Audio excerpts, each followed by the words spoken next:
Hello, everyone. Welcome to another episode of the U.S. Kids Golf Mission Podcast.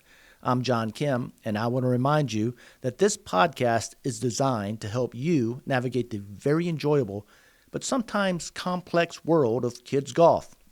Now, we're going to do this through a mix of in-house experts, top coaches from around the world, industry insiders, some players, past and current, and maybe most valuably, parents just like you who've traveled the same journey and know the opportunities, the challenges, and most of all, the rewards of the experience that you're having or you're about to embark on with your player.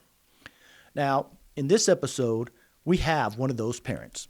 His name is Matt Murphy, and he is raising two fantastic daughters, is raising two fantastic daughters, one of which recently won a world championship. How do you do that? What does that entail? What's the right amount? What's the wrong amount of push and encouragement? Matt's going to share his family story. But even more, he's a father that appreciates the process and the journey way more than the result. Maybe that's the secret? Next on the tee, Matt Murphy. And now we're here with my buddy Matt Murphy. Matt, thanks so much for joining us on the U.S. Kids Golf Mission Podcast, man. Good to see you. John, I'm thrilled to be here. Thanks for having me. Matt, I know you get asked this all the time. If parent to parent, how do I get my kids started in golf? What was your journey like? Well, I grew up with the game myself, so it was really kind of a natural progression to get my kids into golf. But I will tell you, when our first daughter McKenna was born, and when I found out she was going to be a girl, like I'm a real sports guy. I'm into golf. I'm into football. I'm into basketball and baseball. I mean, I love sports. And one of my fears was that my girls were just going to be into Barbie dolls and makeup. And so I kind of made it a bit of a mission to get them into sports in some way, shape, or form. And in our family, I think golf is kind of in the DNA. And so we got my older daughter McKenna. When she was little, I mean, we have a picture at home of her with, which is probably the equivalent of the U.S. Kids Yard Club now, in her hand, in our front yard. And so we had golf clubs in her hands pretty early on. But I think, to your question, John, how do you get them into it? Well, first of all, I think it's really important from the parent's perspective to understand the value of getting your child into golf.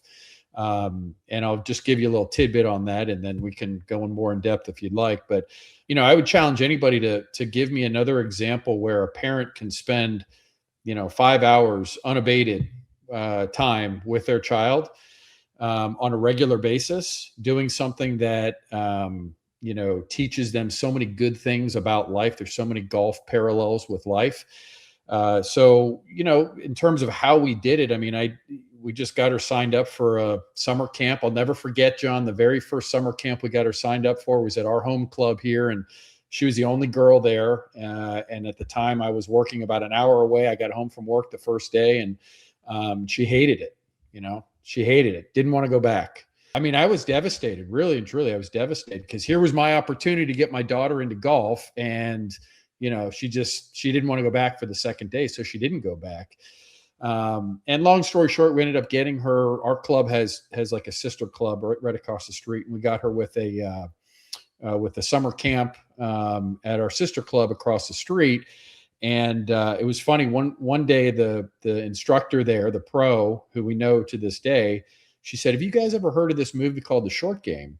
He said, "No, I've never heard of that before." She said, "Well, go home and watch it." And we did. And so, I guess the rest is history from there. Well, two things that stand out to me. First, thank you for the plug. For those that haven't watched The Short Game, I promise you it has inspired hundreds of thousands, if not millions of kids to start playing golf. It's incredible. It's on Netflix. So thank you for that plug, because U.S. Kids Golf is a big part of that. The other part that stood out to me in that story that you just shared was she did not have fun the first lesson. You didn't force her to go back for lesson 2. And that's what we've heard quite a bit, is when you force a kid as opposed to them wanting to go, that's the recipe for not good, but forcing them into the game. Is that fair? Yes, and and John, on that subject, we've been doing this since 2016, so 10 years into this. I will say, from a parent's perspective, yes, that is definitely true, but there is a balance there, and there's a fine line. Kids just want to do what they want to do in the moment, and that's just human nature for a child. And so I think part of the challenge of a parent is helping, first of all, in your own eyes, kind of seeing the big picture here, and helping them navigate through. Just because maybe it doesn't feel good right now and immediately doesn't mean that it's the wrong thing for you to be doing. And so I think there's a big difference between adopting that attitude versus, hey, at all costs, my kid's going to be a golfer. We've Right. never been that way with either of my kids with anything. But having said that, I believe so strongly in the value of golf for so many reasons, that I do think, like you keep putting the opportunities in front of them. And that's what we did in that just little story I shared with the camp. And I'm so glad that I did, because it's changed her life, changed my life too. Yeah, absolutely. You also had, you talked about kind of in the DNA, you had a very good DNA cocktail in McKenna, both in terms of her ability and desire to learn, and some natural ability that created a very, very talented player. When did you first think, hey, wait a minute, we might have something here more than just a recreational, I get to go out and play 9 holes with my daughter type player on your hands? Well, I'll share 2 quick stories with you on that note. The first one was when she was playing PGA Junior League. And this is probably a less of a direct answer to your question and more of a when she fell in love with the game answer. Okay. Which, those two kind of go hand in hand. Sure, absolutely. But she was playing PGA Junior League, and she's going to hate me for saying this if she sees this, but she had a little crush on this boy that was her partner.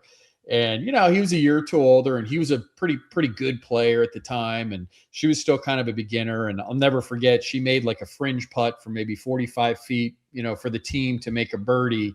And, like there was other parents there, and everybody was just cheering and celebrating. And I'll never forget the look on her face. It was just, she was elated, and she loved doing PGA Junior League after that. So, yeah. But in terms of when I think when I recognized that there was something there talent wise, 2 things. Her very first U.S. Kids event that she played, it was 9 holes, and I think it was the age group of like girls 8 and 9 back then. And it may not sound like that big of a deal, but she got a medal in her very first tournament. I think she came in 5th place, shot 45, and for a parent that's never been through this before, I don't care how much your kid has practiced or played or prepared or what camps or lessons they've taken, you have no idea what to expect when you show up for that first event. I mean, you just don't. Anything could happen. And so for her to walk away from that first one with a successful outcome, which wasn't necessary, but it happened, I kind of said, gosh, maybe there is something here. And then it was either, I'd have to look back at the records here, it was either the second or the third event that she played, John. She ended up, I couldn't believe it, she ended up shooting a 38. And I remember texting her coach afterwards and telling her that she shot 38. And he said, well, don't tell McKenna this, but I didn't think she had that in her. And so now the way that it was at the time, it was funny because we're rolling up to the 9th green, and she and I are just yucking it up, and I'm caddying for her, and we're thinking, well, of course she's going to win this thing, 38. I mean, come on. And there was a girl that shot a 35, so I think she ended up, of course. Yeah. That one in particular was like, wow, okay, there's something to this. There's some talent there. And we just had so much fun with it. You talked about her coach.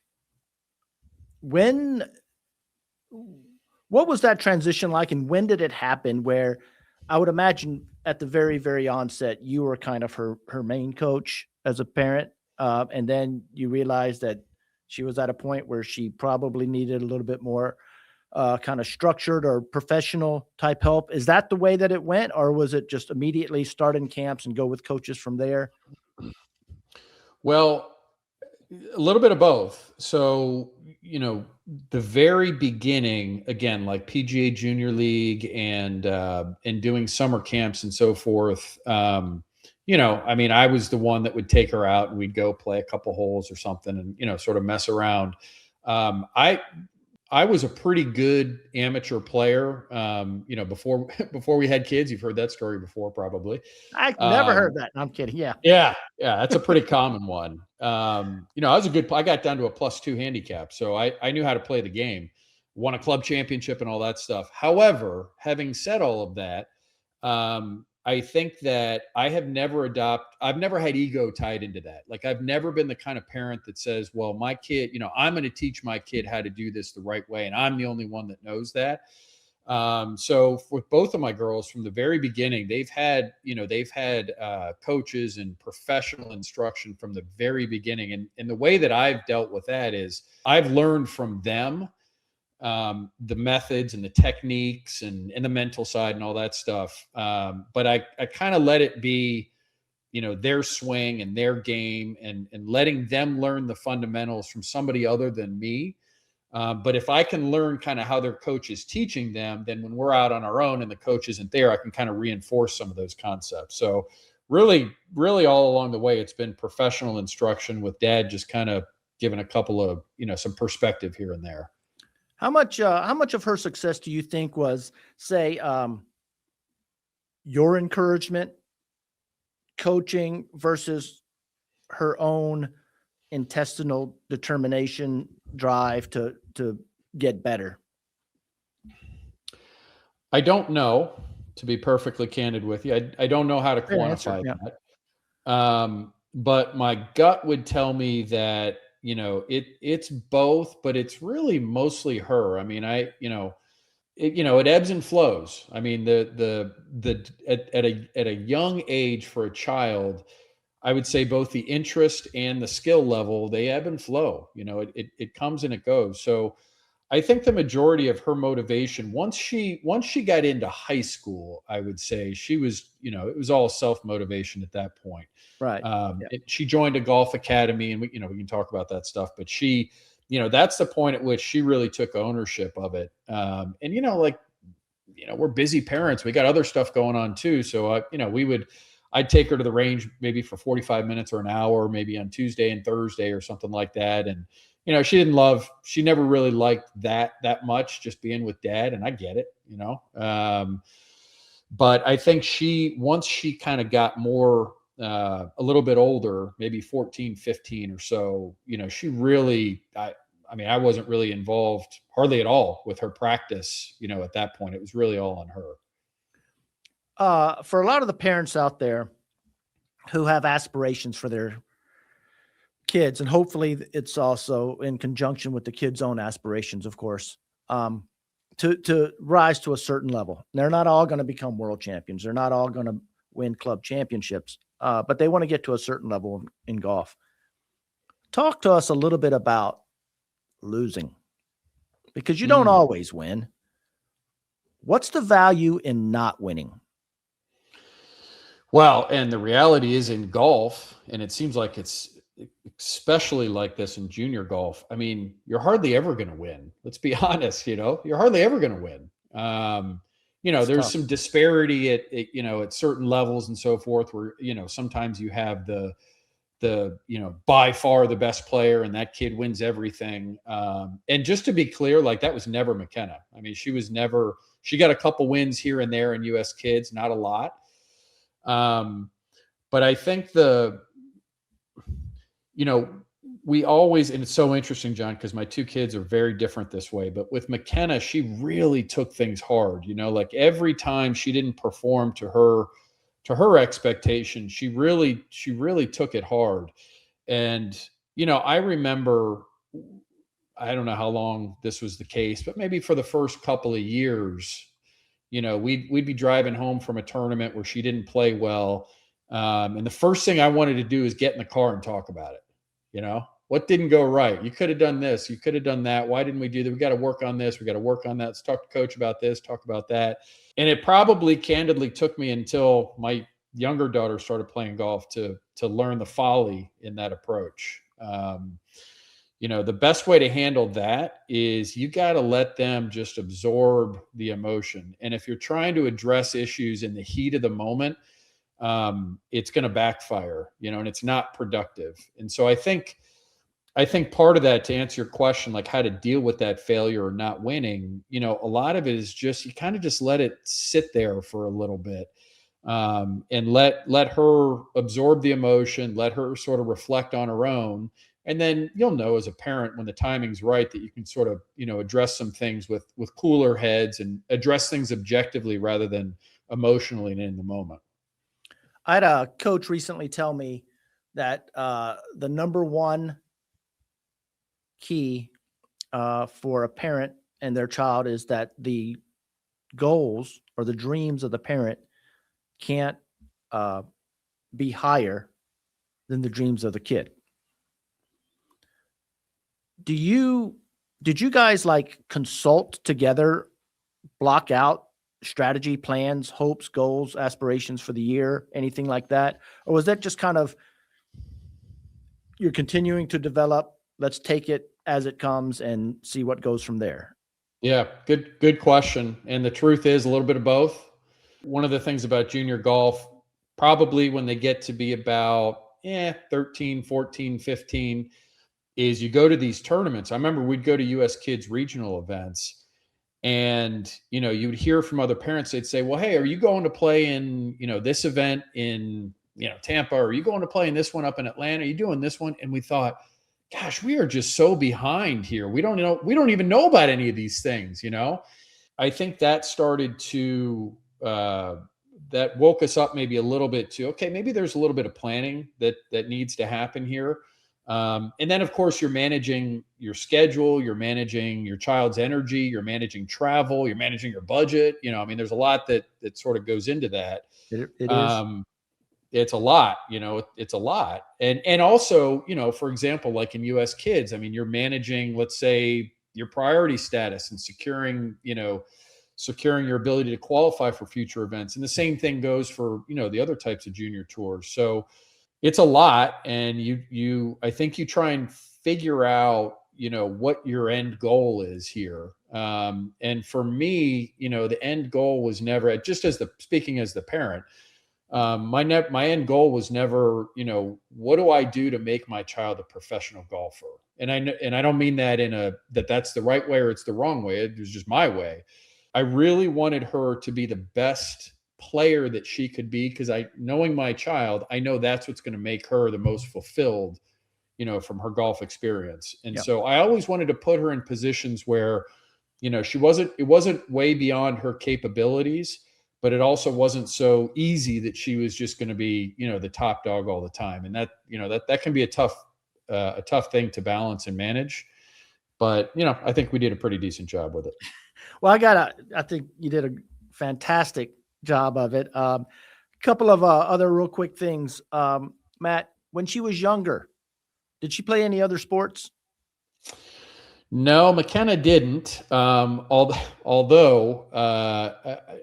it's funny you asked that, because I'm going to just real quick sidebar here. I'm going to go back to your question about failure, because it's going to tie into my answer to that. The US Kids Copperhead Classic, and I may get the years a little bit wrong here, but I want to say it was 2019 or maybe it was 2019. She was playing in the US Kids Copperhead Classic. And I just remember this being probably the period of time where she was most miserable and playing the worst golf that she had ever played. And a bunch of her friends were playing in this event. And I'll never forget, we're on the driving range. Feels like yesterday. We were on the driving range, and I'm taking videos of her swing warming up on the driving range, texting them to her coach, which in retrospect now just seems so ridiculous. And she's crying, and she can't do anything. Ball's going left, ball's going right. And one of her friends, walked up to her and said, McKenna, it's okay. It happens to all of us. And I'm thinking, we haven't even teed off here yet, and it's already over, So the reason I'm tying that in is, and I'll come back to it, but the reason I'm tying that in is the next year she won the Copperhead Classic. So, and I remember us leaving there, and a couple months later, we were like, you know what, next year we're going to go back and we're going to tackle that place. We're going to get that job done. And I think she came in literally in last place the year prior. So, but in terms of playing other sports, so unlike my younger daughter who plays lots of other sports, McKenna was pretty much a one sport athlete, with the exception of during that time period where she finished last in the Copperhead Classic.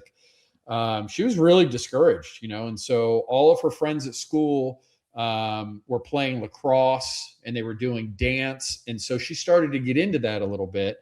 And I don't know, it never stuck. And that sort of coincided with when she joined the golf academy and so forth. And so she saw real quick progress. And I think that's what brought her back in.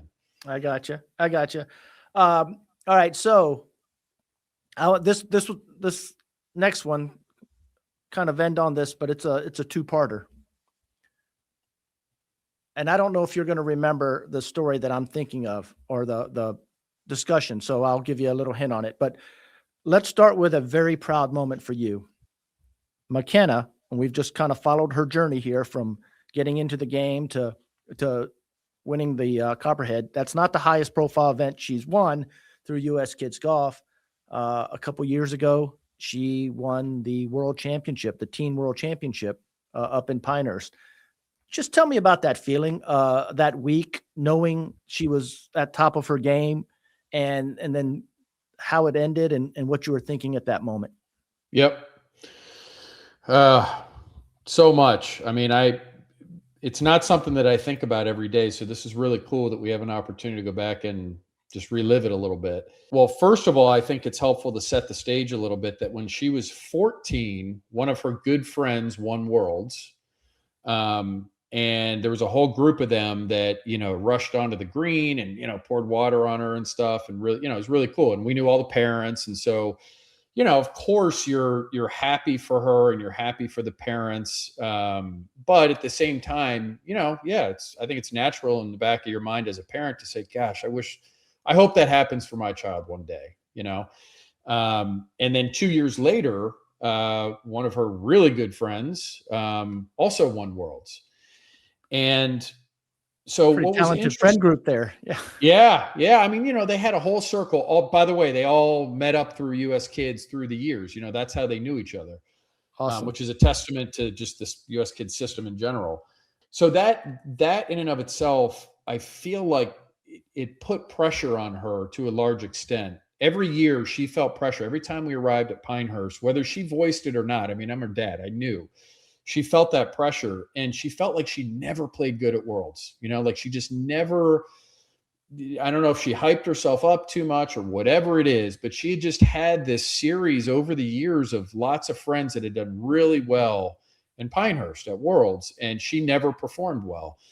Every year, the issue was not that she didn't play well all 3 days. It was always the first round. For whatever reason, she would show up and she'd shoot a big number on the first round. And then she'd usually, right the ship and play well on day 2 or 3, but it was kind of too late at that point. I mean, that was a trend for, I don't know, probably 4 years in a row, at least like that. The year that she won, we decided to mix things up a little bit. And, my younger daughter was playing in Worlds the week after. And so we were all there. So she was there. And we decided that my younger daughter was going to caddy for her in the first round. And, as you might imagine, we've got all sorts of pictures at home of this because it was just such a, it's hard for me to even say it, John. It was just such an emotional, just beautiful moment. And so, that first day, man, I don't remember exactly where she was, but she was in the top 3 or so, after day 1 with my younger daughter caddying for her. And after that, day 2 and day 3, and it was weird because there was bad weather, as there often is in Pinehurst that time of the year. And so we had to go out at 7 a.m. and finish like 2 holes one day. And just a lot of stuff going on. But I think it was the last round, and it was course 5, and she had the lead. And she teed off on one of the par 5s there. It's like 16, I think. And she blew it out of bounds. over on the right there. Hit the cart path, bounced way up, went like basically into the condos over there. And I just remember immediately my response, and I think this is how I had matured as a caddy. Immediately my response, John, I said, make birdie on the second ball. Make birdie on the second ball. Let's just let's just do it. And she did it. She made birdie on the second ball, walked away with a bogey. And I just I think that was round two. I think that was the end of round two. And I just remember thinking in that moment, no, we got this. Like she's going to get the job done. She had overcome a hurdle that kind of thing in the past would have sat with her for longer than it needed to. And she just got right over that hurdle, got the job done. And it wasn't without a little bit of stress. On the very last hole, I think she had a 2-shot lead or something. She popped it in a bunker and didn't hit a good shot out, ended up salvaging it. But just the elation on that last hole. My family was there, and they had been they live in Charlotte, so for years they had always come up and watched the girls playing Worlds. And like I said before, we had always hoped that we'd have that kind of moment. And when it finally came, it's just, I don't even know how to describe it. It was just amazing. In fact, I know that Mr. Van Horn has a video of us celebrating afterwards, and it was just mayhem. It was just chaos. So it was one of the coolest things I've ever experienced in my life, truly. That's a fantastic story. There is a small part of me that wants to know why you were on the bag after your other daughter had done such a good job in round one. Fair question. Because Pinehurst is a tough walk. My younger daughter was playing Worlds next week. She's like, Dad, I need to save some energy here, Fair, very fair. Matt, I want to close with this because it is such a big deal that McKenna was a world champion. We'll go down in history, outlive us all, that name as a world champion. That's fantastic and awesome. But there's an image that you have painted for me and for us that really doesn't have anything to do with the world championship. But you had said, this is what you are going to have in your office one day. That's going to remind you of so much more than results and so much more than success. Do you remember what that is and what that's going to, what that means for you? Of course I do. Tell us about it. You don't even have to prompt me, man. Of course I remember. Of course I remember. What is that going to be? Well, in US Kids, we get the caddy bibs and we get the little patch with the last name on the back of it. And for every, regional, Worlds, local tour, even event that you play, you put a little patch on that caddy bib. And, so McKenna's played so many of those that her bib is full. What's interesting is my younger daughter's bib actually now has more patches on it than Maddie's does, than McKenna's does. So, McKenna's done with US Kids. She's playing in college now, obviously. So I think it was maybe it was Father's Day last year. My wife and the girls got me this display case to hang up both the girls' caddy bibs in it. So McKenna's is in there right now. Maddie's still playing US Kids, so we haven't retired her caddy bib as of yet. But when she is done with that, we will have both of those framed. We have a trophy room in it's a game room, but it's got like trophies and stuff in it too in our house, where both of those caddy bibs will live forever. And you're right, like that doesn't, each one of those little patches on there represents an event that we played. But to me, what those caddy bibs represent is the relationship that I have with my daughters. And it's not just me, my wife too. Every single one of those events my wife was at. A lot of those events, my mom and my dad and my sister and my brother-in-law, they were at those events. I don't know another avenue through which you could build the type of bond that I have with my girls on such a deep level. I mean, I know them, John, so well. I know both of my girls so well. And sometimes it makes me sad to see parents that don't know their kids quite well. And quite frankly, that's pretty common. And so my message is always, if you're a parent that has young kids and it's important to you to have a really good, deep, fulfilling relationship with your kids, there is not a better way to do that than to get them into golf. So that's what those caddy bibs represent for me. I don't think we can improve on that. I mean, I'm going to clip that. That's your next US Kids Golf commercial. I don't know where we're going to air it. Matt, that's just fantastic. And I'm so thrilled for the entire Murphy family. You guys have been nothing but phenomenal ambassadors for the game, for US Kids Golf, and now for this podcast. Thank you. Thank you for joining us and for sharing this message. I'm telling you, I'm going to make every parent mandatory listening to this message. So thanks for having me, John. Really, really, I love the opportunity just to share that story, and hopefully it impacts some other people too. I know that it will. I know that it will. Matt, thank you very much. And I'm almost certain we'll have you back. All right. Thanks, John. Appreciate it.